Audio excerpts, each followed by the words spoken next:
Hi, I'm Will Spillman. And I'm Alexa Tamaris, and you're watching WCAT's Weekly News.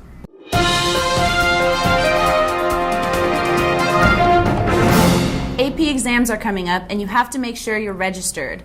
The registration deadline is March 8th, and you need to make sure that you talk to Ms. Pangle or your AP teacher if you have any questions.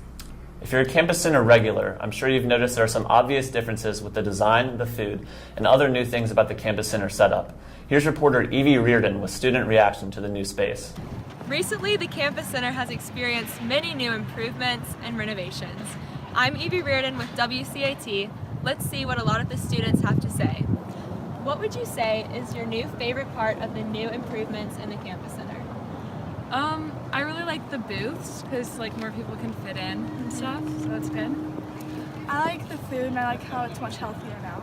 I really like their new food options, and I think that the displays with all of the options for the food and all the prices, I think that's really cool. I really just like the cafe environment. It's just like a nice feel to get away from the school day.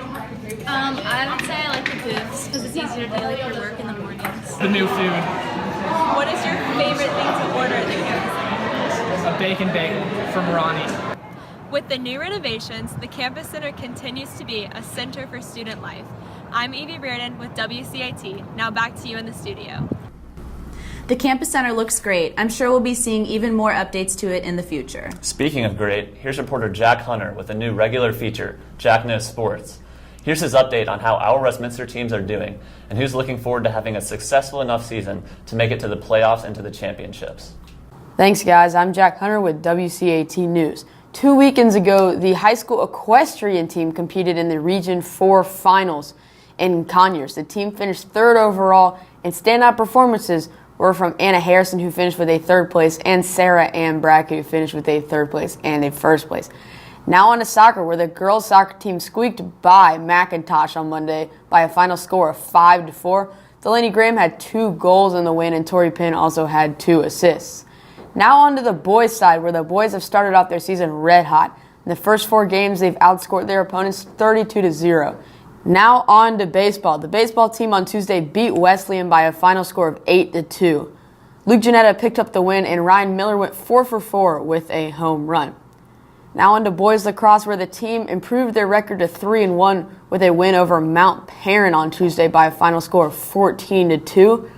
The team will be back in action tomorrow versus Kell in the stadium. That's all for this week. I'm Jack Hunter with WCAT News.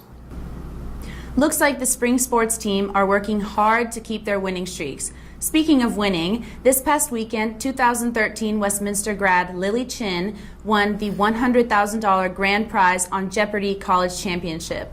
Lily is the first Westminster grad and MIT student to win the trophy and the prize.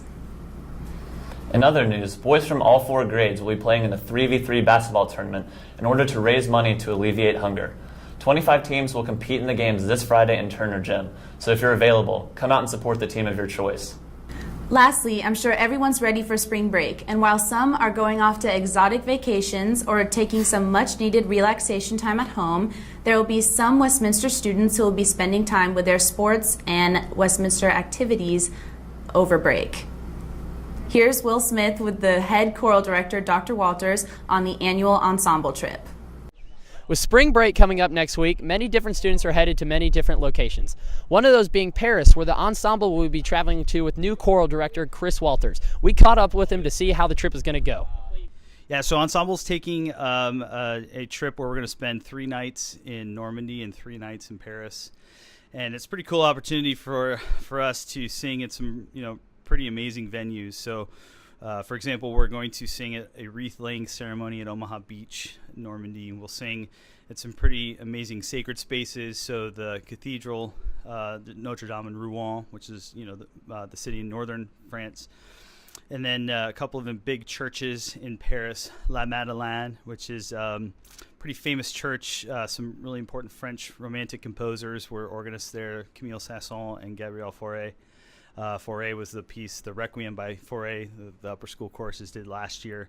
The Cathedral de Notre Dame, right there in the island on the Seine River in Paris. And just some really amazing venues. We got a chance to catch some museums, eat dinner one night on the Eiffel Tower. So a really great opportunity, mixing culture, mixing in performance opportunities, getting a chance to sort of immerse ourselves in all that is Normandy and Paris. What was the difference this year moving the trip from London to Paris? Or do you know anything about that?